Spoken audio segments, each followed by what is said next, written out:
கடுமையாக வருத்திக் கொள்கிறாய்? நீ இப்படி உன் உடலை வருத்திக் கொண்டு என்னை வழிபட வேண்டாம். நான் எப்போதும் உனக்கு துணையாக உன்னுள்ளே இருக்கின்றேன். அப்படி இருக்கையில் நீ படும் துயரங்களை அறிய மாட்டேனா?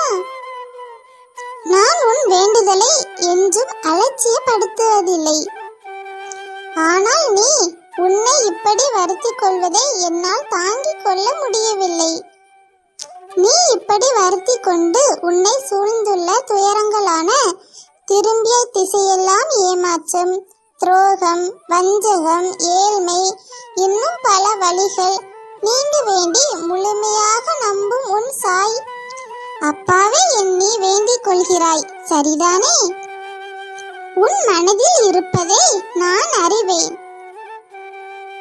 உன்னை சூழ்ந்துள்ள துயரத்தில் இருந்து தப்பிப்பது எப்படி என யோசித்தே தூக்கம் வராமல் தவிக்கிறாய். உன்னை எல்லோரும் அவமானப்படுத்துவது போலவும், கைவிட்டது போலவும், எல்லாமே இருந்து எதுவும் இல்லாதது போலவும், எல்லோரும் இருந்து அனாதை போலவும் இப்போது நீ உருகிக் கொண்டு இருக்கிறாய்.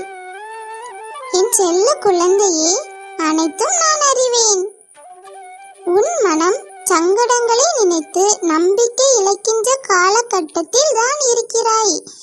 இது உன் கர்ம வினையின் பலன்தான்.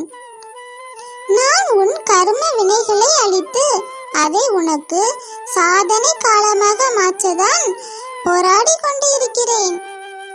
இன்னும் சிறிய காலத்தில் எல்லாம் சரியாகிவிடும். என்னை நம்பு. உன் நம்பிக்கை என்னும் சக்தியை ஒன்று திரட்டி உன் துயரங்களை கண்டு அஞ்சாமல் போராடு. இது நீ திடமாக இருக்க வேண்டிய காலகட்டம். இறை நாமத்தை நீ உச்சரித்துக் கொண்டே இரு. அது